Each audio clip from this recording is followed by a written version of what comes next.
A very warm welcome to all of you, my dear students. You are again welcome to your favorite YouTube channel, Let's Learn Together. And this is Shafiq Ahmad over here, and we are going to continue our chapter.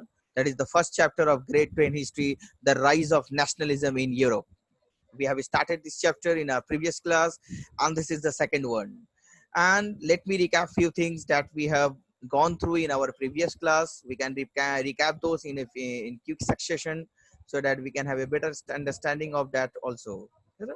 So we have recap about the few major changes in the French Revolution, which started in 1789. Transfer of power from monarch to people. Then we have discussed collective identity, equal rights, introduction of the new flag, and introduction of national language even that also. And later on they introduced national anthem also of this country, and introduction of the National Assembly. Even internal custom dues were also abolished, and they also help others to become nations, to get rid of the dictatorship type of government also. We have seen that a lot of people, including the students as well as the members of the educated families and the middle class families, they started what? They started forming different type of political parties, or you can say the clubs also, like the Jacobin clubs throughout Europe, so that they can get rid of the dictatorship. We have also seen that there was a spread of the idea of nationalism, with the help of the French armies, which they were moving from one country, from one state, from other place to one place to another place. So that we all have done in our previous tutorial. Now let us come to our next topic, that is the steps taken by the French revolutionaries to create, means what were the steps taken from the by the French revolutionaries, so that they created the sense of collective identity among the people of France. Means they tried to show off, they tried to collect together, they were tried to gather together all the public, all the people of the France together. So what were the steps taken by them? And this is a very frequent question which is asked in board examination also. It can be there in 3 marks or 5 marks question categories. So I'm going to discuss with you all few points of these particular questions. That is number one point that you will have to mention on there in the answer, that the French revolutionaries, they introduced the idea of la patrie and le citoyen. That is the idea of fatherland and the idea of citizen. They started calling the country France as their fatherland, as we call in India our country as motherland. We say that India is our country, that is Mata, and like that they were telling that it is their fatherland. France is their fatherland, and all the people who lives in France are the citizen of France. So this idea was very popular, and it was quite attractive also, and it collected people together. They started saying, the people started feeling that they are one, they are not different. Next, they introduced new French flag also, that we have seen in our previous tutorial also. And the motive behind introducing this new French flag, so that everyone can feel that this is their country, this is their flag, and everyone is under the shadow of that particular French flag. So it is also one of the activity done by the French revolutionaries to create the sense of collective identity among the people. And what was the next thing was, that is why it's quite attractive, that was quite very responsibility, and it was very fruitful also, that they renamed the state general, that is their parliament or the National Assembly, their assembly, and they renamed it as National Assembly, which was quite effective. People realized that it is their nation, and it is their assembly. So they renamed this state general into National Assembly. That was done in the during French Revolution. Even new hymns, that is songs like Marseillaise, they composed, and even oaths were also taken to create the sense of collective identity among the people. So, my dear students, you will have to write these points, and you will have to mention 2 or 3 lines to describe it also. Don't write only like this, the point. These are the points, these are the keywords, you can say, and keywords are really very important, my dear students. You will have to remember the keywords, and then you can frame 2 or more 3 sentences with each and every keywords. So these are the headings or the keywords you will have to remember, and you will have to mention it, and you can just expand it into 2 or 3 lines. And there was centralized administrative system also, means they introduced that there will be a common tax to be paid by everyone, and there will be common administrative system for everyone. So that was also done to create the sense of collective identity among the French people. Even internal custom duties that we have just discussed, that they abolished these internal custom duties, and all the dues, like feudal dues, manorial dues, they were abolished, all these things. That was also done to create collective identity. And the last thing that they, uniform system of weight and measurement also they introduced, so that there should be one unique system of weighing and measuring throughout the country. And French became also the common language of the nation, that everyone could identify and just practice this French language. They discouraged the local dialects, the local language, and they encouraged what, the language of French, so that they can feel that they are having one something common to share. And that something common to share was this language also. Something common to share was the system of weighing and measurement also. And the common was the common Marseillaise song, that is national anthem, that later adopted by France.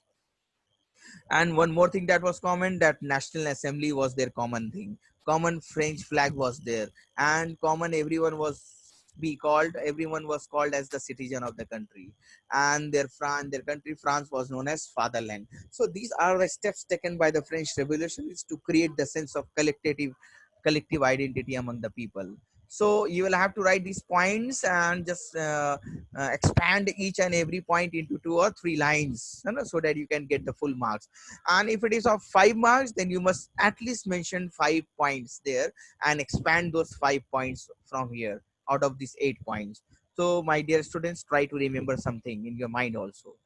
Let us move to our next topic, that is the Jacobin clubs, that we have learned in a French Revolution also. But let us recap here also, that students and other members of the educated middle class, they began setting up clubs, and those clubs were known as Jacobin clubs throughout Europe, not only in France, throughout Europe. Their activities and campaigns prepared the way for the French armies, means because these clubs were inviting the French armies into their countries also, which moved into Holland, Belgium, Switzerland, and much of Italy also in the 1790s. And they spread the idea of that fatherland, spread the idea of equality, liberty. You know, these French armies carried with them these ideas of republic of a country, and they abolish what they have done in their country. They carried the idea how to revolt, how to protest, and how to get their right from the dictatorship type of government, how to remove the monarchy system. And we can see that with the outbreak of the Revolutionary Wars, the French armies also began to carry the idea of nationalism also. देशभक्ति का idea जो है French armies जो है वो carry करने लगे अपने साथ. They used to carry with them this idea of nationalism. And under the Jacobins, they also did one good thing, that all adult males enjoyed the right to vote, but something was lagging behind, that is the right to vote was to be given to the women also. But the idea of universal, not universal, can't say that all adult males were given the right to vote during the Jacobin government also, that is the government formed by Maximilian Robespierre. He was the head. So his government gave only the males this chance to right to vote, but all the males were given the chance. But even then, the women were left behind. So these are the things about the Jacobin clubs. So now we have to see that after the fall of the Jacobin government in France, there was a government by the Directory of France. Directory rules was there, and because the directors were often clashing with the legislative councils, and many times this legislative council was suspending the work of the directors, that 5 member were there. So in due course of time, there was a clash now and then again. Every time there was a clash between the assembly, legislative councils, and the director. So that gave the chance to the third person. He was the head of the military, Napoleon Bonaparte. He got the chance to rule over France. and he came and he disbanded all directory of France and he abolished all them. He just finished it off and he started ruling the country of France, and he started ruling from the year 1799 and he ruled till 1815, my dear students. Almost 16 years he ruled France, Napoleon. So we will have to see the changes that was brought upon by Napoleon Bonaparte also during his 16 years of reigning. Let us see. He introduced monarchy once again. When he entered France, when he started ruling, he introduced monarchy system once again. And he destroyed that democracy that was formed during the constitution of 1791. And even after that, Maximilien Robespierre also did that. But Napoleon destroyed that democracy in France when he started ruling the country. He was just ruling like a monarch. Napoleon also introduced the Civil Code of 1804. Means in the year of 1804, he introduced some rules and regulations. He brought many changes in France, which came to be known as or highlighted as the Civil Code of 1804, or even it is known as by the name of Napoleonic Code. So we will study about that Napoleonic Code or the Civil Code of 1804 later on in this chapter. So we are going to look after the changes. The reaction of the local population to French rule were mixed. Someone were in favor of the Napoleon, and many of them were in against the Napoleon rule also. So the population, the reaction of the people were quite mixed. French armies were welcomed as harbingers, or you can say that indication of liberty. The French armies were welcomed by the people in many places, like the liberty, that they are here to give us liberty, give us privileges in many places, such as Holland and Switzerland, as well as in certain cities like Brussels, Mainz, Milan, and Warsaw.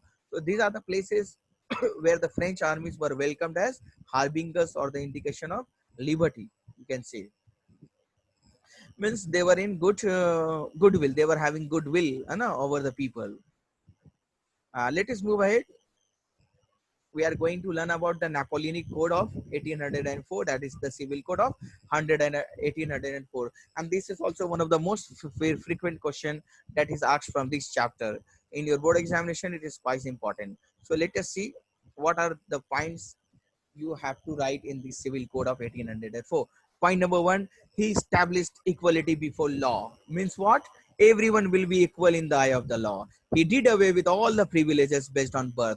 When the privileges were which the first state and the second state people were enjoying by birth, he gave away all these privileges. He abolished all the privileges. He finished it off, and he established what? Equality before the law. Means whatever the law of the country would be, everyone will have to follow that law.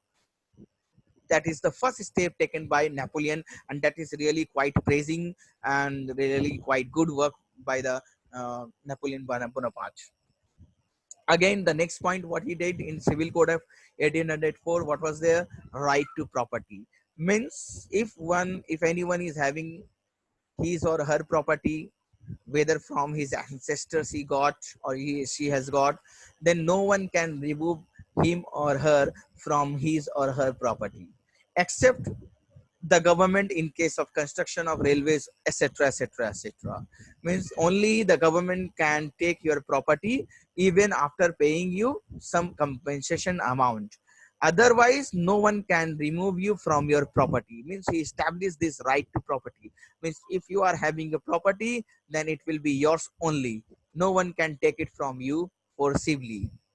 Only the government, if requires, such as construction of roadways, highways, railways, then only government can take your land or your property, and even in that case you will be paid some compensation amount in advance. So that was one of the good thing done by Napoleon. Once again, right to property established. Feudal system, the dues which were taken by the first and second state from the third state people, he totally abolished this feudal system of dues also.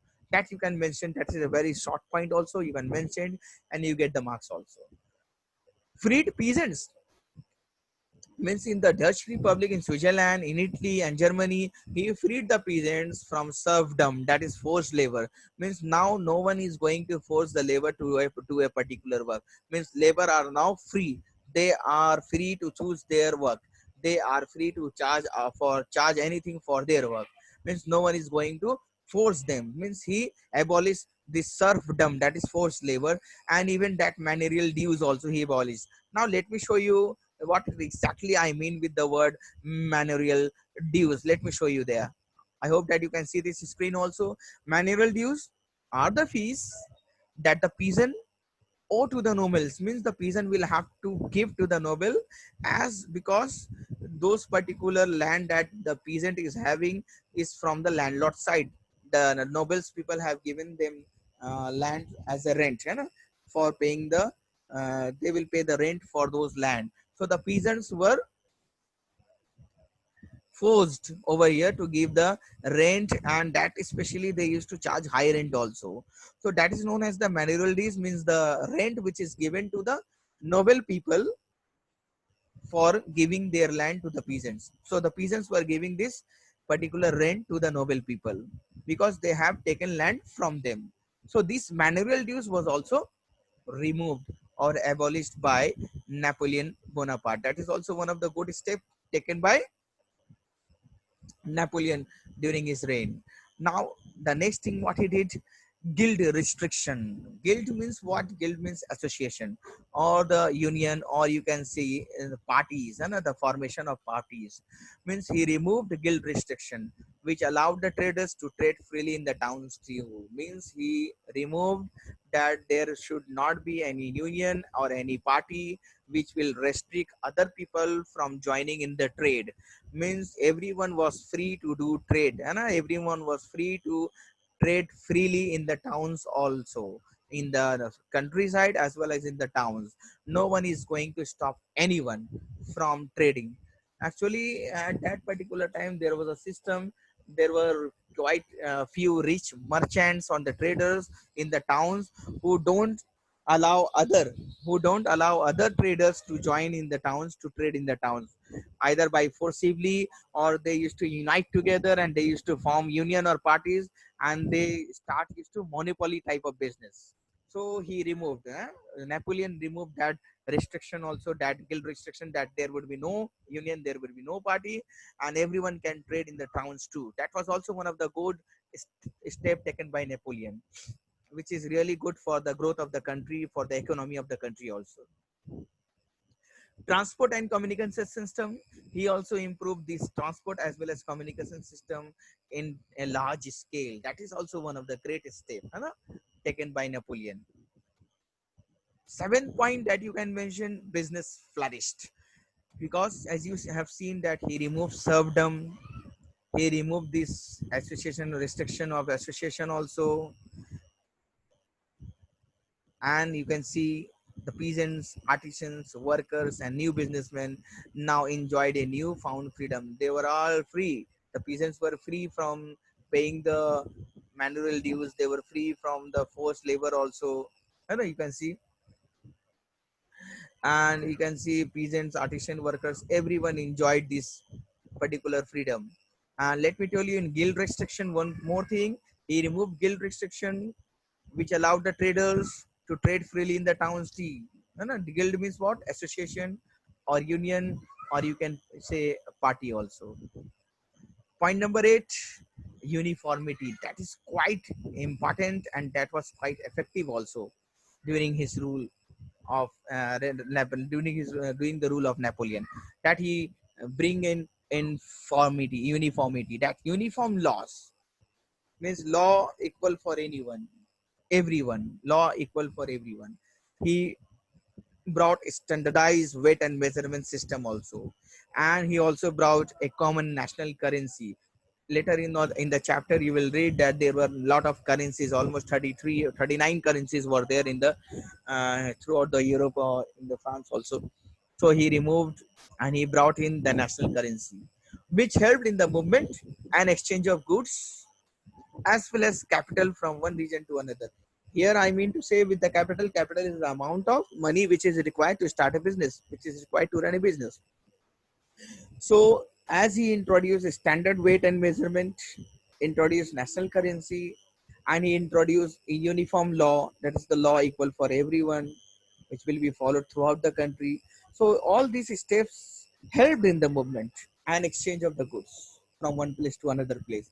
As he removed internal custom duties also, so that's why the goods were now freely moving from one place to another. Businessmen were enjoying their trade. They were purchasing from one place and they were selling at it other place at a high profit, huge profit also. So it helped in the formation of a good economy of the country. And businessmen and small scale producers of goods were enjoying and living a good life.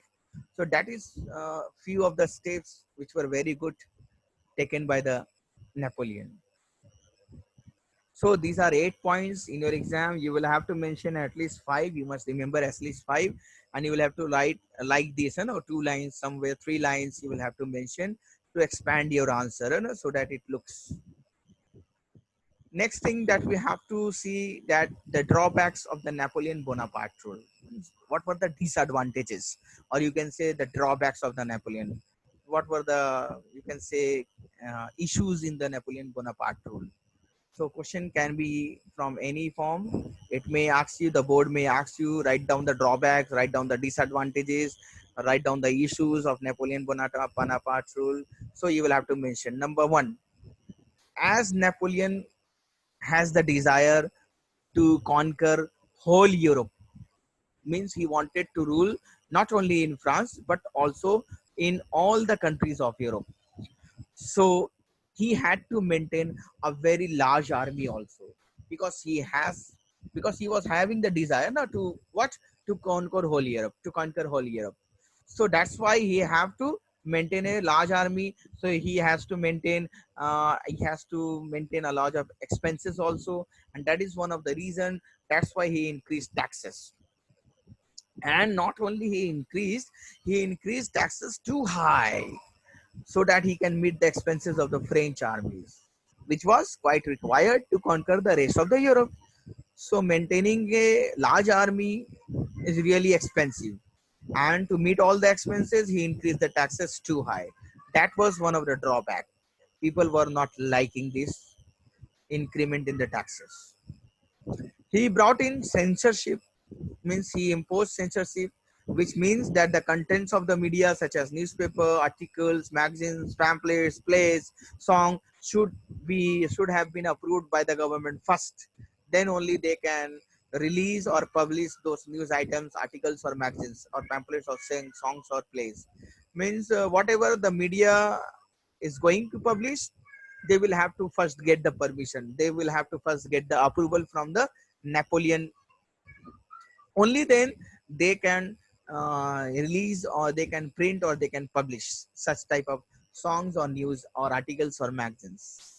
So that is also one of the drawback, that there was censorship, means people were not free to express their views, to express their opinion, and there was something stopping them, that is the censorship by the government. Next is what, because he had to maintain large army, French army, so he forced common people. Force, you can see the word force over here. He forced common people to join the French army. What? In order to conquer the rest of the Europe, because he was having a desire. He wanted to control the rest. He wanted to rule over throughout Europe. So he had to maintain a large army. So maintaining a large army included a lot of expenses, as well as he need a lot of persons or a lot of people also. So he was forcing common people to join the army. Means he was forcibly asking them to join the army. That was also not liked by the people. Limited suffrage. The Napoleonic Code went back to limited suffrage. Means suffrage means over here right to vote over here. Means again Napoleon reduced women to the status of minor. Means according to him, the women should not give the vote. The right to give vote was not given to the women, even in his rule also. And he said, what was he thinking about the women? Napoleon was thinking that women are subject to the authority of fathers and later on their husbands. Their husbands. He meant to say that uh, that the women, when they are not married, then they will have to follow all the orders. Their authority is their father, and after the marriage, they will have to listen. They will have to abide by all the rules and regulations of their husbands. That is the thinking according to Napoleon Bonaparte, and let me tell you my thinking about this one, that I'm really against this one. Women should also be free. They are having their own brain, they are having their own life, then they should also take care. They are also authorized to take their decisions from their own self. So it is not right to say that they are the authority of fathers and husbands. No one is their authority except the Almighty. So, woman, again, Napoleon was wrong in this place also, in limited suffrage and his thinking. Even he was wrong in post recruitment and censorship, and he increased the taxes also. So, that are the few drawbacks of Napoleon Bonaparte. So, my students, we will continue more in our next class. That is up to here in this class. Stay at home and stay safe. And if you like the video, then please like it and subscribe the channel if you are new over here, and share it with your friends and relatives and others also, so that they can also get the benefit of learning. That's all. Bye bye. Take care, my dear students.